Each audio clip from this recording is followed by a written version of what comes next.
बसमध्ये रात्रीचा प्रवास करत असताना एक व्यक्ती माझ्या बाजूला बसून त्याच्या देहरादूनमध्ये रात्री घडलेली घटना तो सांगू लागला.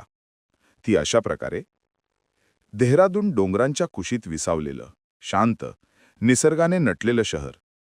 दिवसा इथलं वातावरण एखाद्या पोस्टकार्डसारखं सुंदर दिसतं. पण रात्री काही रस्ते इतके शांत असतात की स्वतःचा श्वाससुद्धा मोठा आवाज वाटावा. माझ्या आयुष्यातली ही एक घटना आहे जी मी कधीच विसरू शकणार नाही. कारण त्या रात्री माझ्या अंगावर अक्षरशः काटा आला होता. मी त्यावेळी मसुरीहून देहरादूनकडे परतत होतो. वेळ रात्री साधारण 11:30.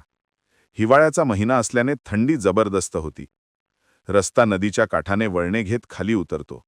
दिवसा हा प्रवास सुंदर वाटतो, पण रात्री मात्र धुकं, जंगलाचं स्तब्ध वातावरण आणि मंद उजेडात झाडांच्या सावल्या खूप विचित्र वाटतात.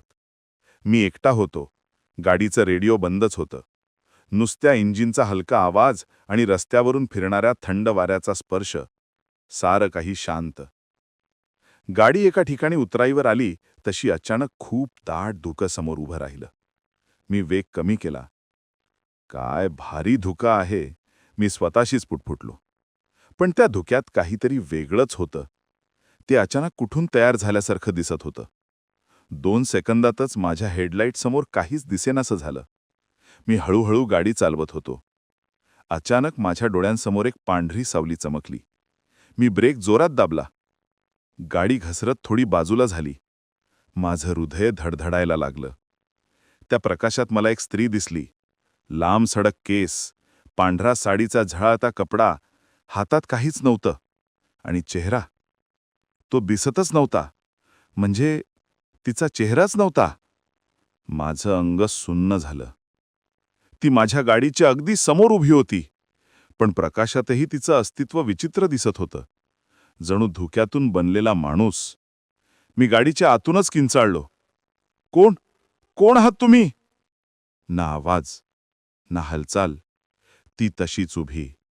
क्षणभर मला वाटलं कदाचित कोणाला मदत हवी असेल. देव जाणे त्या क्षणी मी मानसिक गोंधळात होतो. मी हळूच खिडकी खाली केली. मॅडम, तुम्हाला काही मदत? मी वाकून नीट पाहिलं. तिने तेव्हा अचानक आपली मान वर उचलली.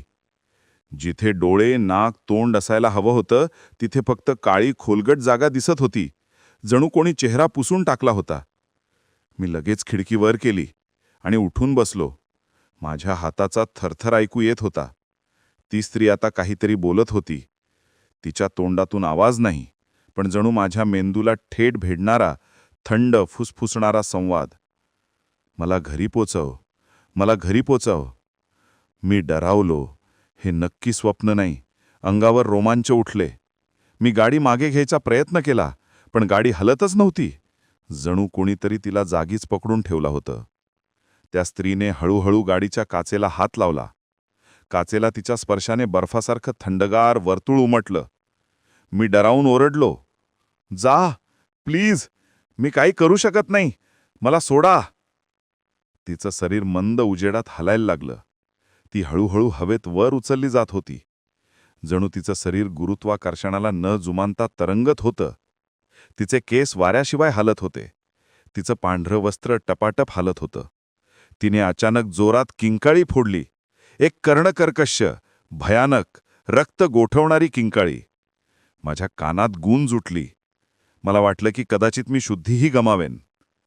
मी सारे दिवे बंद केले, डोकं सीटवर टेकवलं आणि डोळे मिटले. सुमारे 10 ते 12 सेकंदांनी पूर्ण शांतता पसरली. किंकाळी थांबली. धुकं हलकं झालं. मी काळजीपूर्वक डोळे उघडले. गाडीसमोर कोणी नव्हतं. मी पटकन गाडी सुरू करून पुढे निघालो. पण ही गोष्ट तिथे संपली नाही. 100-150 मीटर पुढे गेल्यावर मला पुन्हा एखाद्या स्त्रीचं रडणं ऐकू आलं. मला घरी पोचव. माझे हात स्टेअरिंगवर गोठले. मी आरशात पाहिलं आणि माझ्या जीवात प्राणच राहिला नाही. मागच्या सीटवर तीच स्त्री बसलेली, वाकून, खाली पाहत, न हलणारा चेहरा, न दिसणारे डोळे आणि पांघऱ्या साडीतून निघणारा धुक्याचा हलका प्रवाह. मी गाडी थांबवली, पण इंजिन स्वतःच बंद झालं. दिवे पण गेले. अंधार. फक्त तिचं हलकं रडणं. मी दात कडकडत थरसर कापत होतो. तू कोण आहेस? तुला काय पाहिजे? तिने हळूच डोकं वर केलं. त्या चेहराविना चेहऱ्यावरून फक्त धूर उठत होता. एक थंड आवाज मनात घुमला. मला माझ्या घरी पोचव. मी इथे अडकले अनेक वर्षांपासून. माझ्या शरीरातील सर्व रक्त जणू थंड झालं. मी कसाबसा विचारलं, कुठे कुठे सोडू तुला? तिचा हात माझ्या खांद्यावर आला. अति थंड. मी शहारलो. ती अंधाराकडे बोट दाखवत म्हणाली, त्या वळणावर पायवाट आहे. माझं घर तिथेच आहे. त्या दिशेला मी हेडलाईट लावले. पण माझ्या अंगावर काटा आला. तिथे तर रस्ता नव्हता. ती एक छोटी पायवाट होती, जी थेट जंगलाच्या आत जात होती. खूप वर्षांपासून कोणी चाललीच नसेल अशी.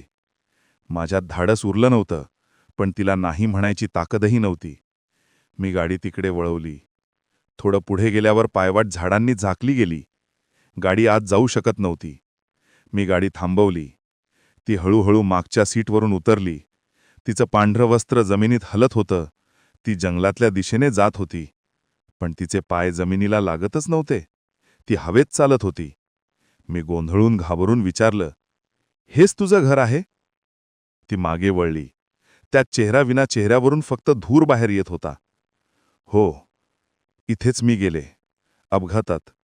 कोणी मला कधी घरी पोचवलं नव्हतं. आज तू थांबलास म्हणून मी मुक्त होत आहे. ती पुढे चालली आणि काही पावले गेल्यावर अचानक धुक्यात विलीन झाली. जणू ती कधी अस्तित्वातच नव्हती. रात्रीचं वातावरण पुन्हा शांत झालं. वारा पुन्हा सामान्य झाला. गाडीचं इंजिन अचानक स्वतःच सुरू झालं. मी त्या क्षणी मागे वळलो आणि देहरादूनकडे जितक्या वेगाने शक्य तितक्या वेगाने निघालो. शहरात येईपर्यंत माझ्या हातांचे आणि पायांचे थरथर थांबत नव्हतं. दुसऱ्या दिवशी स्थानिक लोकांना ही घटना सांगितली. त्यांनी सांगितलं की त्या जंगलाच्या वळणावर काही वर्षांपूर्वी एका तरुणीचा भीषण अपघात झाला होता. कोणी तिला मदत करायला थांबलेच नव्हते. तिचं शवही 2 दिवसांनी जंगलात सापडलं होतं. काही लोक म्हणतात तिचा आत्मा अजूनही तिथे फिरतो. काही प्रवासी म्हणतात त्यांना पांढऱ्या कपड्यात एक स्त्री दिसते.